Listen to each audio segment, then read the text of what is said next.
Olá, bem-vindo ao espaço interativo da TV Senado. Aqui a gente leva para todo o Brasil as questões que você escolheu.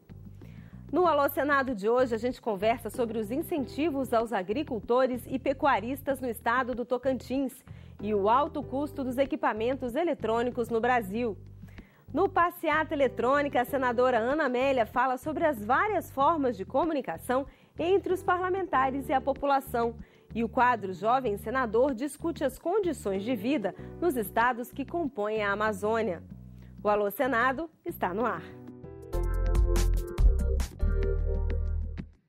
A primeira mensagem de hoje vem de Taguatinga de Tocantins.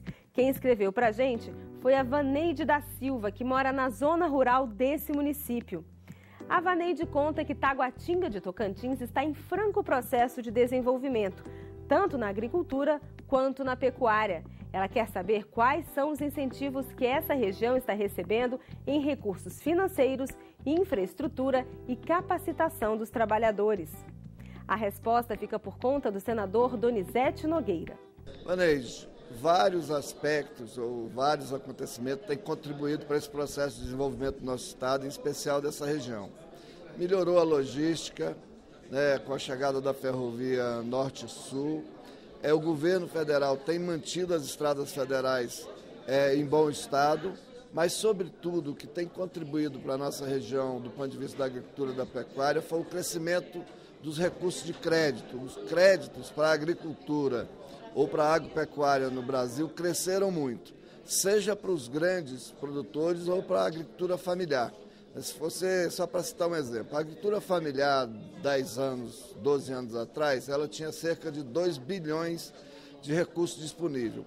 Hoje os recursos chegam próximo de 20 bilhões, ou seja, é o crescimento da oferta de crédito e mais segurança pela estabilidade que o país vive, é que tem garantido, do meu ponto de vista, esse processo para que o Tocantins, em especial essa região, tenha desenvolvido bastante. Então, a soma da logística com crédito e a capacidade e o empenho do povo tocantinense em trabalhar pelo desenvolvimento é o que contribui para esse momento que a região de Taguatinga está vivendo.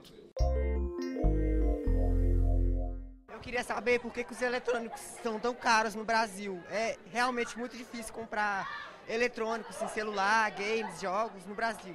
Só isso.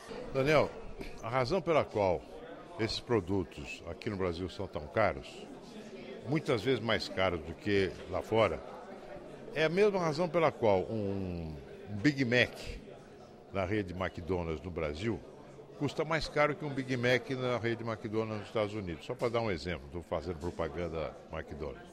Porque o Brasil tem uma carga tributária enorme, cada produto carrega uma carga tributária que se incorpora ao preço do produto e é o consumidor que paga. O Brasil tem uma burocracia infernal para você conseguir abrir uma empresa ou fechar uma empresa, poder cumprir suas obrigações. Você tem que passar por um martírio de atestados, de licenças. O Brasil é um dos poucos países em que se exige firma reconhecida para tudo, não é?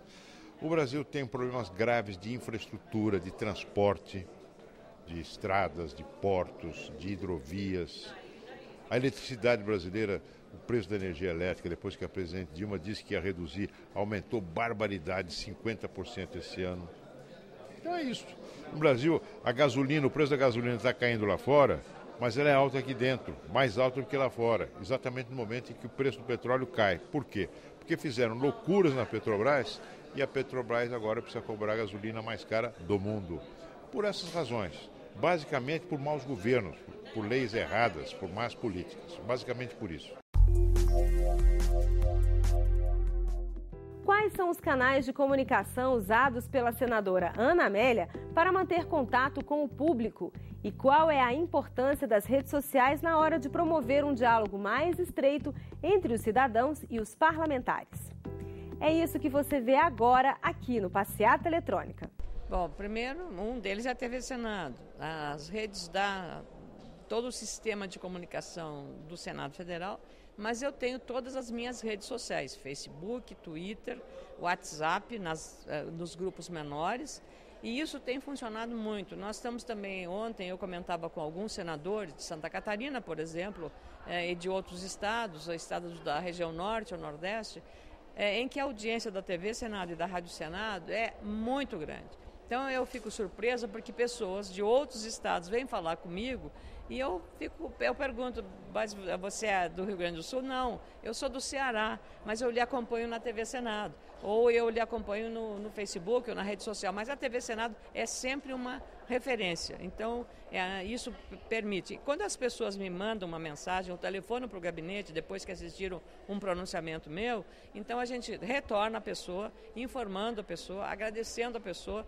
para não perder o vínculo, para que essa pessoa saiba que a opinião dela é importante. Eu acho que esse retorno é fundamental na interatividade, não adianta só vir para o gabinete. E também que 80% da minha produção legislativa advém de sugestões que são feitas pela internet. Então podemos dizer que a senhora concorda que as redes sociais aproximaram o cidadão do parlamentar? Mas sem dúvida, e deram um poder de autoria ao cidadão para que ele critique os parlamentares que não estão trabalhando adequadamente. E aí você vai pautando a sua atividade com base na reação do telespectador, do ouvinte da rádio ou do internauta. Então isso é muito democrático. Para mim tem sido um instrumento valiosíssimo no meu trabalho aqui no Senado. Meu nome é Lucas Rocha, sou representante do estado do Amapá e gostaria de perguntar aos senadores que representam os estados da Amazônia Legal o que eles podem fazer para melhorar a condição de vida das populações que vivem nessa região. Eu acho que nós precisamos de um projeto, Lucas, que melhore a vida do povo brasileiro de maneira geral, em todas as regiões do país, porque os problemas que nós enfrentamos são em todas as regiões. Ocorre que eles são diferenciados. Na Amazônia a gente vive algumas deficiências que o Sul e o Sudeste não vivencia. E o inverso também. Eles têm algumas dificuldades que nós da Amazônia não temos. Por exemplo, eles têm agora um problema grave de falta de água. Nós temos água em abundância. Nosso problema é a falta da infraestrutura, da encanação. Mas, enfim, a Amazônia brasileira é um território que representa 60% praticamente da nossa área, não é? Uma região que representa 60% do território brasileiro, que tem uma população de em torno de 25 milhões de habitantes e uma região que tem que saber cada vez mais unir o desenvolvimento econômico, social com a preservação ambiental, que afinal de contas essa é a maior riqueza que tem o Brasil e a maior riqueza natural do planeta. E, sem dúvida nenhuma, uma riqueza que deva servir e ser utilizada para melhorar a qualidade de vida das gerações presentes, mas também garantir a qualidade de vida para gerações futuras. Então, quando a gente fala no Brasil a pátria educadora, a gente está falando de uma pátria também que deve investir muito em ciência e tecnologia, que deve investir muito na Amazônia, porque é lá que está o nosso futuro. Então, creio que a Amazônia ela tem que cada vez mais ser olhada, vista, enxergada e trabalhada para que a gente possa garantir a melhoria da qualidade de vida da nossa gente, mais daqueles que vivem no Brasil inteiro. E eu creio que um dos problemas centrais que nós temos hoje, urgente, é a necessidade da ligação entre a Amazônia Ocidental e as outras regiões do país, porque nós temos a cidade de Manaus, que é uma cidade de 2 milhões de habitantes, o estado do Amazonas, o estado de Roraima, como estados que não têm ainda a ligação terrestre para as demais regiões do país. Então a gente precisa estar plenamente integrado à nação brasileira em todos os aspectos, mas com a segurança e a garantia de que saberemos e teremos a capacidade de preservar a floresta, utilizando-a em benefício do povo, da melhoria da qualidade de vida, mas também das gerações futuras. E o Alô Senado de hoje fica por aqui, mas não se esqueça, você pode rever esse e outros programas e também baixá-los no seu computador na página da TV Senado, www.senado.leg.br/TV. Nessa página você também pode deixar a sua mensagem escrita, basta clicar em Fale Conosco no menu Serviços. Para fazer contato por telefone, é só ligar de graça para o 0800 61 22 11. E para se comunicar com a gente pelas redes sociais, os endereços são twitter.com/alosenado ou facebook.com/alosenado federal. A gente se vê no próximo programa. Até lá!